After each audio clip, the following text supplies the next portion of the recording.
એટલે કોઈ પણ નવા વાયરસ કે નવા પેથોજન માટે એની જે લાક્ષણિકતા સમજવી પડે, એના લક્ષણો સમજવા પડે, દર્દીને જે લક્ષણો આવતા હોય, અને એ બધા ડૉક્ટર તથા એની સારવાર કરતા નર્સિંગ સ્ટાફ તથા અન્ય પેરામેડિકલ સ્ટાફને આ વિશે માહિતી આપવાની થાય, સેન્સિટાઇઝેશન કરવાના થાય.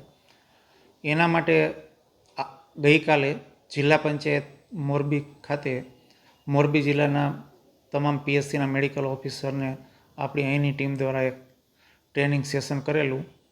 અને ગઈકાલે સાંજે આમાં જે ડૉક્ટરનો મેઇન રોલ હોય, પીડિયાટ્રિક મેડિસિન, એનેસ્થેટિક્સ, માઇક્રોબાયોલોજી, એ બધાની સાથે એક મિટિંગ પણ કરી લીધી છે. અને સ્ટેટ લેવલમાં જે ગઈકાલે વિડીયો કોન્ફરન્સ થઈ એમાંથી જે સૂચના મળેલ છે એ પ્રમાણે આપણે પૂર્વ તૈયારી એના માટેની કરવાની છે. પબ્લિકમાં પ્રચાર પ્રસાર પણ આના વિશે કરવાનો છે, અને ખોટો ભયનો માહોલ ઊભો ન થાય એની પણ તકેદારી રાખવાની છે.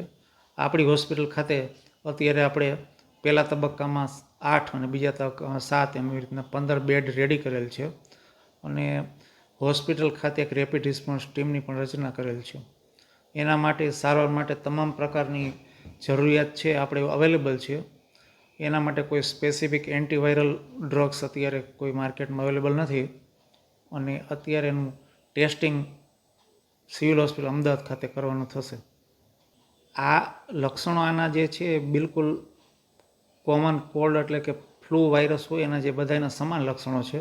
સામાન્ય શરદી ઉધરસ તાવના જે પ્રકારના છે ને એ જ પ્રકારના લક્ષણો છે.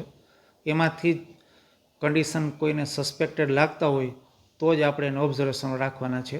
બાકી આ વાયરસ સર્ક્યુલેટિંગ વાયરસ જ છે, નવો વાયરસ નથી. પણ અત્યારે એમાં જે અન્ય દેશમાં જે એમાં જે સર્જ જોવા મળેલ છે, તો એના માટે આપણે એલર્ટ રહેવાનું છે અને તકેદારી રાખવાની છે.